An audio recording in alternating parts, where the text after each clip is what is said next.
तो ये व्हीटस्टोन सेतु, तो व्हीटस्टोन सेतु में क्या किया वैज्ञानिक ने व्हीटस्टोन में कि 4 प्रतिरोधों को इस प्रकार से व्यवस्थित किया कि उसमें से अज्ञात प्रतिरोध ज्ञात किया जा सके।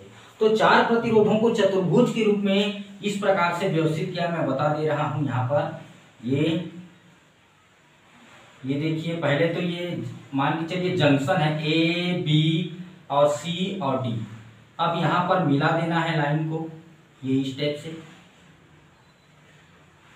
ये चतुर्भुज बना लेना है आपको, बहुत सिंपल है।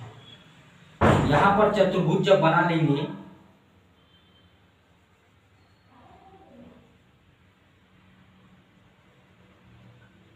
ये इस टाइप से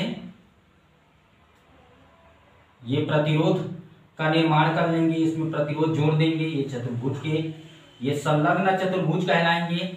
इस चतुर्भुज का नाम क्या, चतुर्भुज में जो संलग्न प्रतिरोध है ये P और ये Q, ये R और S। इसमें 2 चतुर्भुज है, चतुर्भुज में कितने विकर्ण होते हैं, 2 विकर्ण होते हैं। तो एक विकर्ण को हम लोग क्या कर देते हैं, कुंजी की सहायता से कुंजी जोड़ देते हैं इसमें एक, और इसमें एक बैटरी फिट कर देते हैं एक विकर्ण। ये हमारा AC विकर्ण में हम लोग बैटरी फिट कर दिए, यहाँ से धारा बहेगा और एक कुंजी ले लिए केवल। दूसरे विकर्ण में हम लोग क्या करते हैं, कुंजी लगा दिए ये इस टाइप से, और गैल्वेनोमीटर यहाँ पर धारा को मापने वाला यंत्र को हम लोग बोलते हैं गैल्वेनोमीटर। तो गैल्वेनोमीटर यहाँ पर इसमें फिट कर दिए, ये रहा, ठीक है। तो इस कुंजी का नाम दे दिए हम लोग K2, ठीक है। तो उन्होंने क्या कहा कि जब चतुर्भुज के रूप में इन मतलब प्रतिरोधों को इस प्रकार से जमाया गया संलग्न प्रतिरोध के रूप में, और एक विकर्ण में गैल्वेनोमीटर के साथ कुंजी और एक विकर्ण में कुंजी के साथ हमारा बैटरी जो विद्युत स्रोत जिसको बोल सकते हैं लगाया गया। जब जो है धारा मापी जो है धारा माप, अब ऐसा कंडीशन इसमें लाना है कि ये जी में विक्षेप उत्पन्न न हो, मतलब धारा मापी में कोई विक्षेप उत्पन्न नहीं होता है, तब जो ये सेतु है, ये जो बना हुआ है, ये सेतु जो बना हुआ है, ये जो ब्रिज बना हुआ है, वो संतुलन की अवस्था में आ जाता है। जब धारा मापी में विक्षेप उत्पन्न नहीं होता है तो IG का वैल्यू क्या हो जाएगा, 0 हो जाएगा यहाँ पर, मतलब धारा मापी इसमें कोई धारा नहीं बहेगा। तो इसको मैं इसमें जो धारा बह रहा है इसका नाम दे दे रहा हूँ I, और यहाँ ये जंक्शन है, देखिए 3 रास्ता में बढ़ गया, ये पहला तो I1, ये दूसरा हमारा I2, ये हमारा G तरफ जा रहा है मतलब गैल्वेनोमीटर तरफ, तो हमारा IG हो जाएगा, ये हमारा तीसरा हो जाएगा I3, और ये IG और I3 B कहाँ पर मिलेंगे, ये D पर, सॉरी ये D है, D पर मिलेंगे और D से इधर जाएंगे S की तरफ जाएंगे, तो ये हमारा I4 हो जाएगा, ये I4 हो जाएगा, ठीक है। ये इस प्रकार से आपको व्यवस्था करके इसमें रखना है। अब यहाँ पर सेतु जब संतुलन की अवस्था में कब आएगा, ये सबसे इंपॉर्टेंट बात है। जब धारा मापी में कोई भी विक्षेप उत्पन्न नहीं होगा तब सेतु जो है संतुलन की अवस्था में आएगा। उस स्थिति में IG का वैल्यू 0 होगा, हमेशा याद रखिएगा। और इसका सिद्धांत क्या कहता है, धारा मापी का जो सिद्धांत है उसका कथन क्या है, इसको भी मैं बता दे रहा हूं। तो कथन इस प्रकार से है, इस कथन को आप लोग लिख ले रहिएगा। यहाँ पर कथन को मैं बता दे रहा हूं कि जब सेतु जो है संतुलन की अवस्था में होता है तो संलग्न प्रतिरोधों का अनुपात अन्य दो संलग्न प्रतिरोधों के भुजाओं के अनुपात के क्या होता है, बराबर होता है। मतलब P/Q बराबर R/S, ये है हमारा व्हीटस्टोन सेतु सिद्धांत। 2 संलग्न भुजाओं प्रतिरोधों, या ये बोल सकते हैं 2 संलग्न प्रतिरोध भुजाओं का अनुपात अन्य 2 संलग्न प्रतिरोध भुजाओं के अनुपात के क्या होता है, बराबर होता है, जब सेतु संतुलन की अवस्था में होता है। तो आइए इसका मैथमेटिकल हम लोग प्रूफ करते हैं इसको। तो इसको मिटा दे रहा हूं मैं, कथन को आप लोग लिख सकते हैं। तो ये हमारा चित्र के अनुसार से चलना है। यहाँ इस चित्र में आपको ये ध्यान देना है, 2 बार हमें किरचॉफ नियम लगाना है, और 2 बार किरचॉफ का पहला नियम लगाना है, और 2 बार हमें किरचॉफ का दूसरा नियम लगाना है। ठीक है, 2 बार किरचॉफ का पहला नियम और 2 बार किरचॉफ का द्वितीय नियम। ठीक है, तो संधि B पर किरचॉफ का पहला नियम, संधि वाला नियम तो पहला नियम कहलाता है। पहला नियम कि संधि B पर किरचॉफ का पहला नियम क्या कहता है? संधि B, तो संधि की ओर आने वाली धाराएं और संधि से बाहर जाने वाली धाराओं का बीज गणितीय योग क्या होता है? शून्य होता है। तो संधि की ओर कौन जा रहा है? B की तरफ I1, और संधि से बाहर IG और I2 जा रहे हैं, तो -I2 और -IG इक्वल टू 0। मैं पहले से बता दिया हूं, जो संधि से बाहर जाएगा उसको माइनस, और जो संधि की ओर जाएगा उसको प्लस। तो यहाँ पर IG का वैल्यू तो 0 रहेगा। मैं पहले से बोलते आ रहा हूँ IG का वैल्यू 0 रहेगा, क्योंकि धारा मापी में कोई विक्षेप उत्पन्न नहीं होना है, अर्थात सेतु जो है संतुलन की अवस्था में है। तो IG का वैल्यू 0 रखना है। तो यहाँ पर क्या हो जाएगा? I1 माइनस I2 बराबर 0। यहाँ हो जाएगा हमारा I1 इक्वल टू I2। ये हमारा समीकरण नंबर 1 बराबर कर देंगे। अब यहाँ पर ये ध्यान देना है, संधि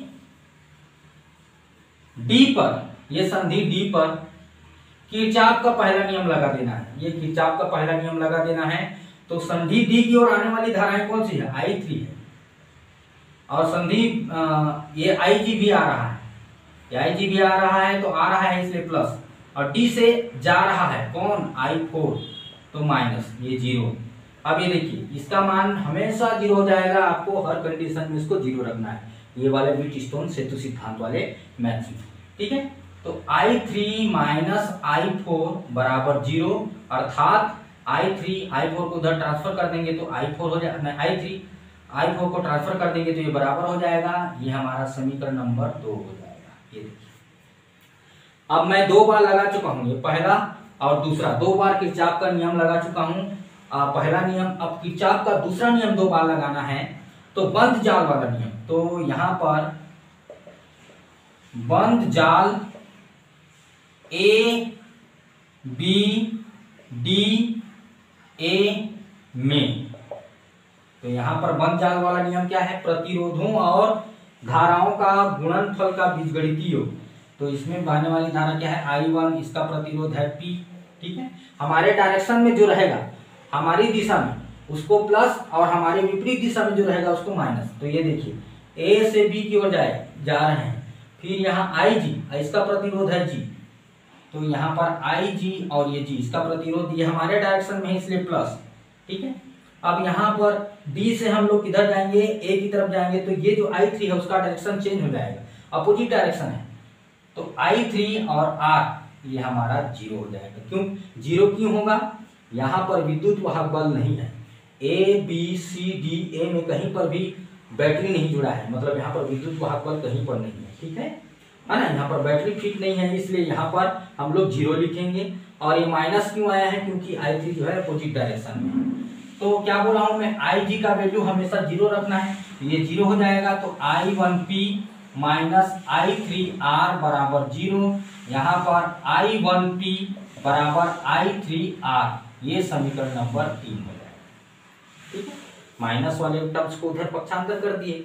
अब हमारा इसको क्या करेंगे, यहां पर फिर से लिखेंगे बंद जाल। बंद जाल आप कौन सा लेना है? B C D B में, तो बंद जाल B C D में। तो ये देखते हैं I2 हमारी दिशा के अकॉर्डिंग है, यहां पर I4 जो है अपोजिट डायरेक्शन में है, तो I4S माइनस हो जाएगा। ये देखिए IG और ये G भी अपोजिट डायरेक्शन में हो जाएंगे, तो IG और ये G, और इधर तो कोई विद्युत वाहक बल नहीं है इसलिए 0 हो जाएगा, ठीक है। तो ये जो है, ये टर्म्स जो है पूरी तरह से फिर 0 हो जाएगा। तो I2Q माइनस I4S बराबर 0। यहाँ पर देखिए I2Q I4S को पक्षांतर कर देंगे तो I4S, ये समीकरण नंबर किस रूप में आ जाएगा? चौथा के रूप में। ये देखिए, अब हमें क्या करना है? समीकरण 3 और समीकरण 4 को डिवाइड कर देना है। तो भाग दे देना है समीकरण 3 को, भाग दे देना है समीकरण 4 से। तो बायां पक्ष को बायां पक्ष से, लेफ्ट साइड को लेफ्ट से और राइट को राइट से।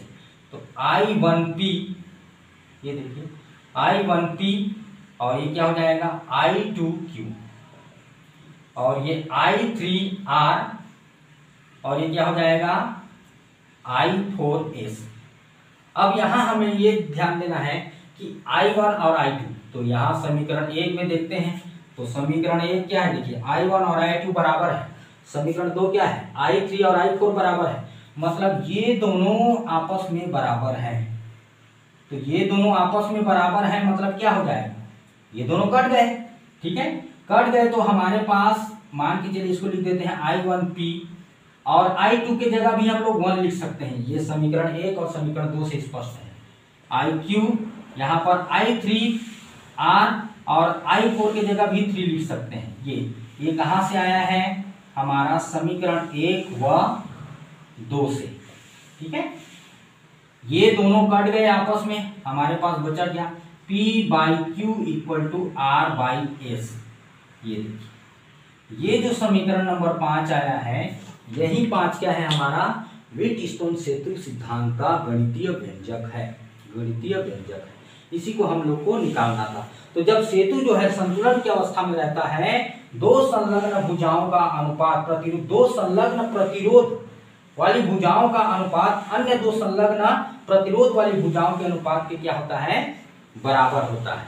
तो ये हमारा व्हीटस्टोन सेतु सिद्धांत का गणितीय व्यंजक है, जो बहुत इंपॉर्टेंट है। न्यूमेरिकल्स, इससे रिलेटेड बहुत सारे क्वेश्चन पूछे जाते हैं, न्यूमेरिकल्स पूछे जाएंगे, बोर्ड एग्जाम में क्वेश्चन पूछे जाते हैं इसका, और ये कॉम्पिटिटिव एग्जाम के लिए भी बहुत ही मतलब क्या बोलना चाहिए, इम्पोर्टेंट है, बहुत ही इम्पोर्टेंट है। और आप लोग इसको अच्छे से देखिएगा और अच्छे से रिवाइज कर करके और अच्छे से शब्दों को ध्यान में देते हुए इसको आप लोग सॉल्व कर सकते हैं, ठीक है।